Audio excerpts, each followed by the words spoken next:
নমস্কার, ঠিক সন্ধ্যে 7টা নিউজ 18 বাংলায় আমার বাংলা নিয়ে আজ আপনাদের সঙ্গে রয়েছে আমি তমশ্রী। আর শুরুতেই যে খবরের দিকে নজর রাখতেই হবে, আপনাদের প্রথমেই মনে করিয়ে দিই 20 মে 2020 আমফান হয়, আর সেই আমফানে ক্ষয়ক্ষতি হয় প্রচুর। আর সেই ক্ষয়ক্ষতিতেও যে ত্রাণ, আর সেই ত্রাণে এবার বেনিয়ম, কারণ তৃণমূল জামানায় যে ক্যাগ রিপোর্ট, আর সেই ক্যাগ রিপোর্টে আমফানের যে ত্রাণ, আর সেই ত্রাণে বেনিয়ম অর্থাৎ জালিয়াতি ফাঁস।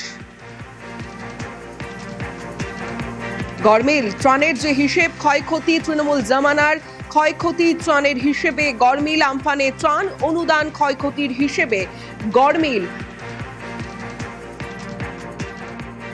রাজ্যে ক্ষমতায় বিজেপি এবং তারা ক্ষমতায় আসার পর রাজ্য বিধানসভার অভ্যন্তরে সিএজি নিয়ে যে রিপোর্ট তারা ইতিমধ্যেই জমা করেছে এবং সেই সিএজি রিপোর্ট নিয়ে তারা আলোচনাও করবে বিধানসভার অধিবেশনে। তৃণমূল কংগ্রেসের নেতৃত্বাধীন সরকার আমফান ঘূর্ণিঝড়ের সময় যে পরিমাণ অর্থ সাহায্য পাওয়া গিয়েছিল, সেই আমফান দুর্নীতির তদন্তে ঠিক কি কি ঘটেছিল তার পুঙ্খানুপুঙ্খ বিবরণ সিএজির তরফ থেকে রিপোর্টে উল্লেখ করে দেওয়া হয়েছে। তবে সেই রিপোর্ট দেখার পর প্রশাসনিক আধিকারিকদের একাংশ বলছেন এ তো হিমশৈল, তার মাত্র চূড়া। এখনো পর্যন্ত ভেতরে যদি প্রবেশ করতে পারা যায় তাহলে দেখা যাবে আরো একাধিক ক্ষেত্রে এই দুর্নীতি কিভাবে রন্ধ্রে রন্ধ্রে প্রবেশ করেছিল তার খোঁজ পাওয়া যাবে। একাধিক ভুয়ো অ্যাকাউন্ট চিহ্নিত করা হয়েছে, প্রায় 125 কোটি 7 লক্ষ টাকা এই ভুয়ো অ্যাকাউন্টগুলিতে পাঠানো হয়েছিল। দ্বিতীয়ত, যাদের বাড়ি সম্পূর্ণ ক্ষতিগ্রস্ত এবং আংশিক ক্ষতিগ্রস্ত তাদের 20,000 টাকা করে দেওয়ার কথা বলা হয়, পরবর্তী সময় দেওয়া হয় ক্ষতিগ্রস্তদের 20 এবং আংশিক ক্ষতিগ্রস্তদের 5,000 টাকা দেওয়া হয়। তবে এই নীতিতে কেন বদল করা হয়েছিল তার কোনো উল্লেখ সিএজি অন্তত তাদের যে রিপোর্ট সেই রিপোর্টে উল্লেখ করতে পারেনি। তার কারণ রাজ্য সরকার কেন এই নীতি বদল করেছিল তার কোনো যুক্তিযুক্ত তথ্য প্রমাণ সিএজিকে তারা দিয়ে উঠতে পারেনি। সেই সময় বহু ক্ষেত্রে প্রাপ্য অর্থ কেন্দ্রের কাছ থেকে যা ঘূর্ণিঝড়ে ক্ষতিগ্রস্ত ব্যক্তিদের পাওয়ার কথা তা অন্য বিভাগের খাতে খরচ করা হয়েছে। ফলে অনেকেই বলছেন যে তৃণমূল কংগ্রেস সরকারের আমলে বারবার বিরোধীরা সেই সময় সরব হতে শুরু করেছিল দুর্নীতি নিয়ে, তবে সেই সময় রাজ্য সরকারের তরফ থেকে গোটা বিষয়টিকে এড়িয়ে যাওয়া হতো। কিন্তু এখন এই সিএজি রিপোর্ট প্রকাশ্যে আসার পর বুঝতে পারা যাচ্ছে, তবে তার আগে শুধুমাত্র আমফানের ক্ষেত্রেই যে বিপুল পরিমাণ দুর্নীতি ধরা পড়েছে তা দেখে সকলেই হতবাক। সালটা ছিল 2020, 20 মে। আমফানে ক্ষতিগ্রস্ত রাজ্যের একাধিক জেলা, অর্থাৎ রাজ্যের 16 জেলা। জাতীয় বিপর্যয় মোকাবিলা তহবিলের কাছে আর্থিক সহায়তা। ক্যাগ রিপোর্ট, আর সেই রিপোর্টের নজরে আমফানে ত্রাণ দুর্নীতি 35,018 কোটি টাকা দাবি তৃণমূল সরকারের। প্রায় 2,708 কোটি টাকা দেওয়ার সুপারিশ কেন্দ্রের। সিএজি রিপোর্ট, ক্ষয়ক্ষতির মূল্যায়ন বাড়িয়ে দেখানোর অভিযোগ নজরে আমফানের ত্রাণ দুর্নীতি, এবং সেখানেই গ্রাফিক্যালি আপনাদের দেখাচ্ছি প্রথম মাসে 20,000 করে অনুদান ক্যাগের রিপোর্টে। ভুতুড়ে অ্যাকাউন্টে 125 কোটি 7 লক্ষ টাকা। বুলবুলের উপভোক্তা, বুলবুল হয় 2019-এর 9 নভেম্বর, এবং সেই নভেম্বরে বুলবুলের যে উপভোক্তা সেই উপভোক্তাদের তালিকা ব্যবহারের অভিযোগ। বুলবুলের তালিকায় 5,627 জনকে আমফান অনুদান। এক খাতের টাকা অন্য খাতে কিভাবে, এই প্রশ্ন ওঠে। দোষী হলে কাউকে ছাড় নয়, প্রাক্তন মুখ্যমন্ত্রীকেও রেয়াত নয়, আগেই হুঁশিয়ারি দিয়েছেন মুখ্যমন্ত্রী শুভেন্দু অধিকারী। আরো বেশ কিছু তথ্য আছে, আমরা প্রয়োজন মতো সেগুলো প্রকাশ করব। যেমন আমফানের ক্যাগ রিপোর্ট, যেমন কোভিডে মেডিকেল ইকুইপমেন্ট পারচেজ রিপোর্ট, সব তথ্য আমার কাছে আছে। তথ্য আমি বের করেছি, পাবলিক ডোমেনে আসা উচিত, বিধানসভার টেবিলে আসা উচিত, এবং আপনারা যা যা ধ্বংস এখানে করে গেছেন এটা পশ্চিমবঙ্গের লোককে জানানোর দায়িত্ব আমাদের সকলের। আমরা সে কাজটা করব।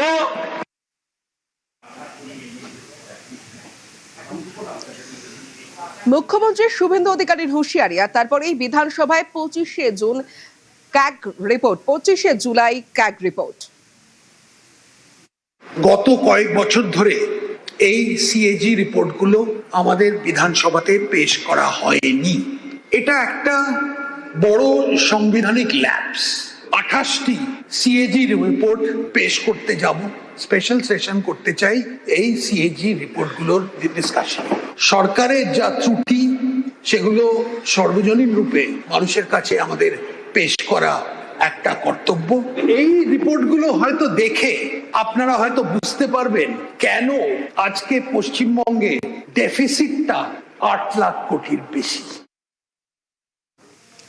এবার আপনাদের 2021-এর 28শে মের একটা ছবি দেখাচ্ছি আপনাদের, যেখানে প্রধানমন্ত্রীর সঙ্গে বৈঠক তৎকালীন মুখ্যমন্ত্রী মমতা বন্দ্যোপাধ্যায়ের। আমফানের ত্রাণ নিয়ে প্রধানমন্ত্রীর সঙ্গে বৈঠকে যোগ দিয়েছিলেন তৎকালীন মুখ্যমন্ত্রী মমতা বন্দ্যোপাধ্যায়, কিন্তু বৈঠকের মাঝপথেই তৎকালীন সিএস আলাপন বন্দ্যোপাধ্যায়কে নিয়ে বৈঠক এবং পরে ক্ষোভ উগরে দিয়ে মমতা অভিযোগ করেছিলেন কেন্দ্র আমফানের টাকা দিচ্ছে না।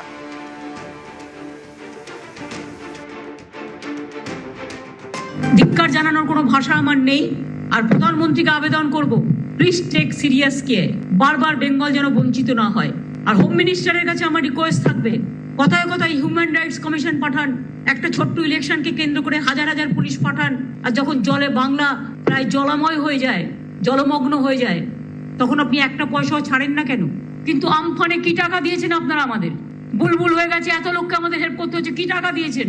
ফনি হয়ে গেছে, কি টাকা দিয়েছেন? জশ হয়ে গেল, কি টাকা দিয়েছেন? কিচ্ছু দেন না, মুখে বড় বড় কথা বলেন।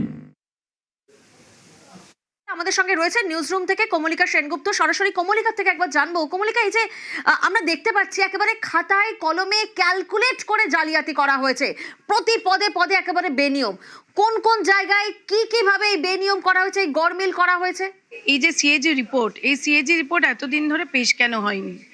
এই যে তথ্য আমাদের এই এক্সক্লুসিভ রিপোর্টে উঠে আসছে, সেই তথ্য অর্থাৎ ক্যাগের যে তথ্য, সেই তথ্য সরাসরি বলে দিচ্ছে যে কিভাবে প্রতি পদক্ষেপে দুর্নীতি হয়েছে।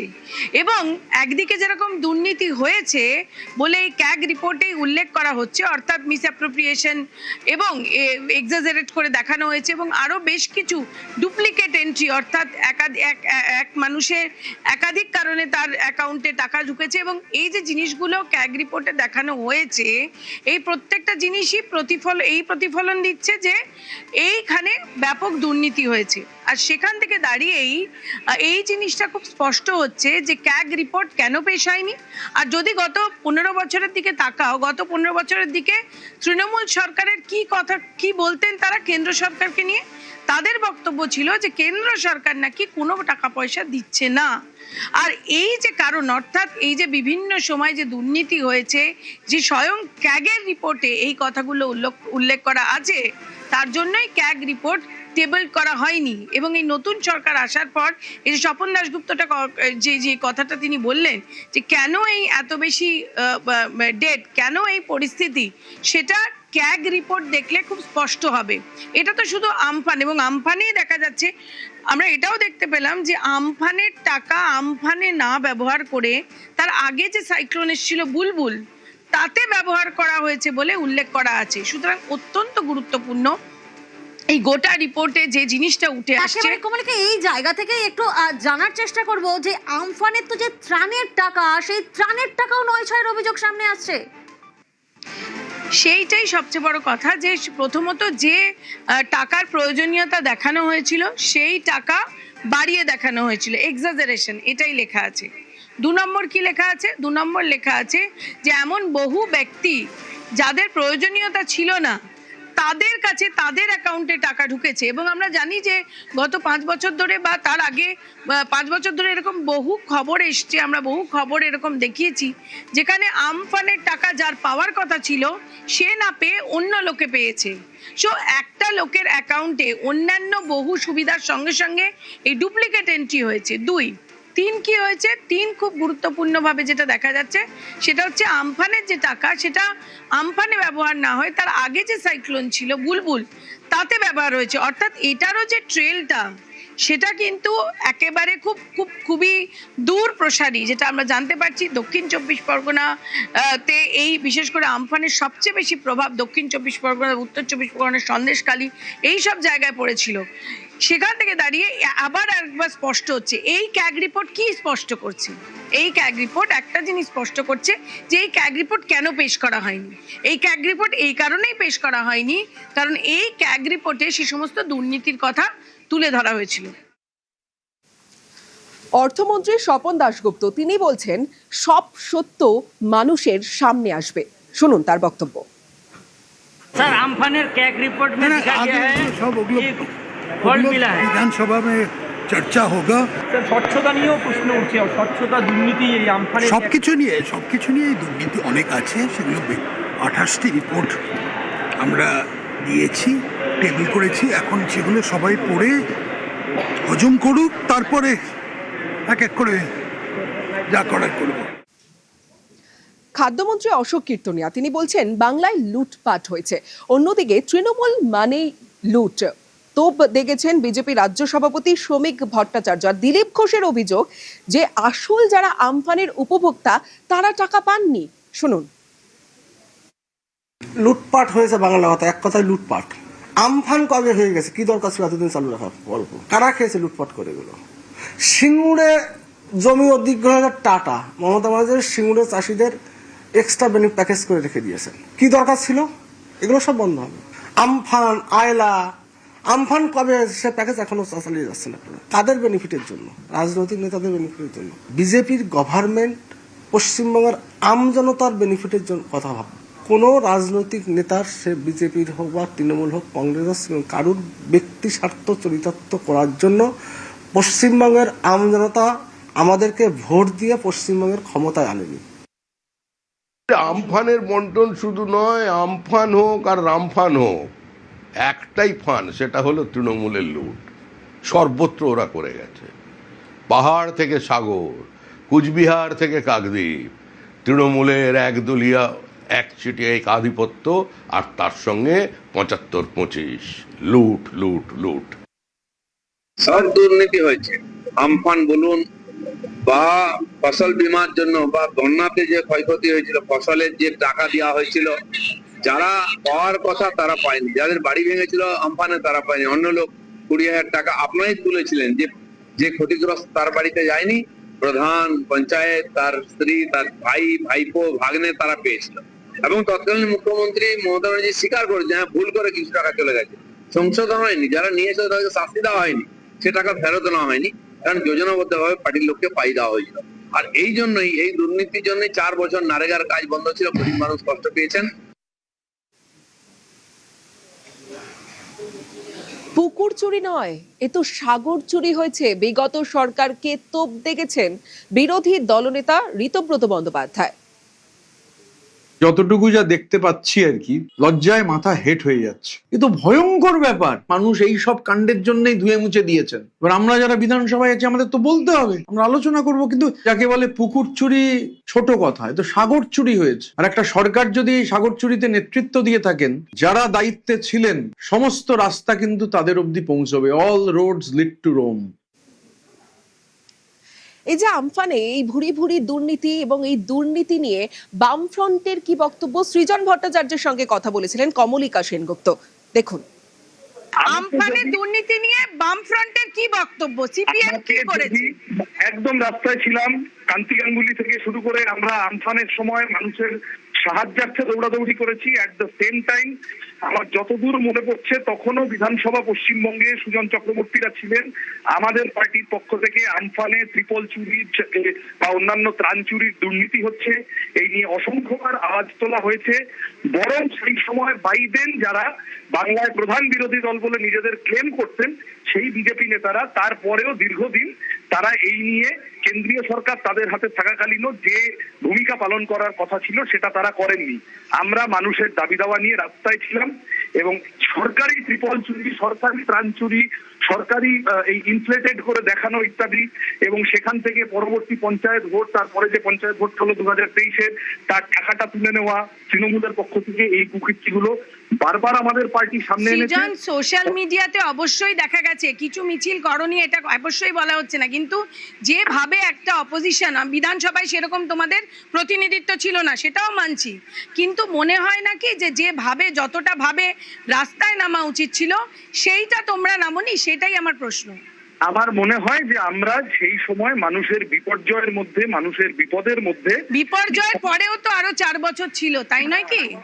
তোমার মনে থাকবে কমলিকাজি, সেটা হচ্ছে একটা সময় তৃণমূলের নেতাদের বাড়ি ঘেরাও করতে শুরু করেছিল জনতা, কাটমানির টাকা ফেরত চেয়ে। তোমার মনে থাকবে নিশ্চয়। বা তুমি ধরো পার্থ চ্যাটার্জিদের জেলে যাওয়ার ঠিক আগের সময় পশ্চিমবঙ্গে এসএফআই ডিওয়াইএফআই এর নেতৃত্বে ছাত্র যুব আন্দোলন উত্তাল পর্যায়ে গিয়েছিল। সুতরাং পশ্চিমবঙ্গের দুর্নীতির প্রশ্নে, দুর্নীতিকে অ্যাড্রেস করার প্রশ্নে বামপন্থীরা আন্দোলনের রাস্তায় কোথাও কম ছিল আমি তা মনে করি না। আমরা কোনো টাকা পাইনি, আমরা গেছিলাম ওখানে দান আনতে, ওখানে কোনো দেয়নি। না, টাকা কোনো পাইনি, দিয়েছি সবকিছু। টাকা অন্য লোক যারা পার্টি সিস্টেম আছে তাদের টাকা দিয়েছে।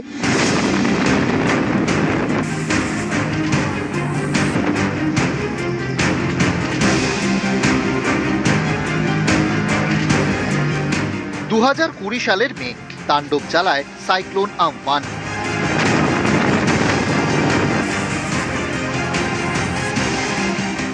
সুন্দরবন সহ দক্ষিণবঙ্গের বিস্তীর্ণ অংশ ক্ষতিগ্রস্ত হয়। অনেক জায়গায় ভেঙে পড়ে বাড়ি, উপড়ে যায় বড় বড় গাছ, চাষেও মার।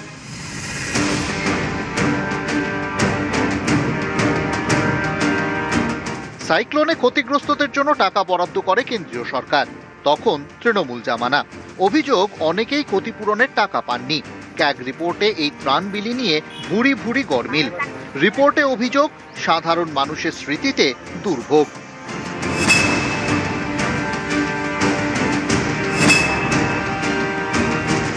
না, আমরা কোনো টাকা পাইনি, এবং যাদের কিছুই হয়নি, যাদের পাকা বাড়ি তারা পেয়েছে, এবং যাদের বরজ নেই তারাও বরজের ক্ষয়ক্ষতি পেয়েছে। ওই আমরা গেছিলাম ওখানে দান আনতে, ওখানে কোনো দেয়নি আমাদের কোনো টোকন। ওই রিসিপ্ট যে দেয়, টোকন দেয়, কোনো টোকন কোনো দেয়নি। না, আমরা টাকা পাইনি, কিন্তু আমাদের ঘরটরের উপরে গাছপালা পড়েছে, কিন্তু আমরা পাই না। যাদের কোনো ক্ষয়ক্ষতি হয়নি তারা টাকা পেয়েছে। তৃণমূলের লোকরা বেছে বেছে তাদের লোককে দিয়েছে।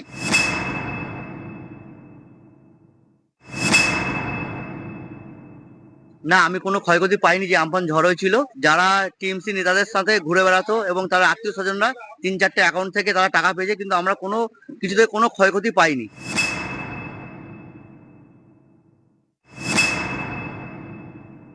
টাকা আসতো, এ হতো চাষিরা। মাননীয়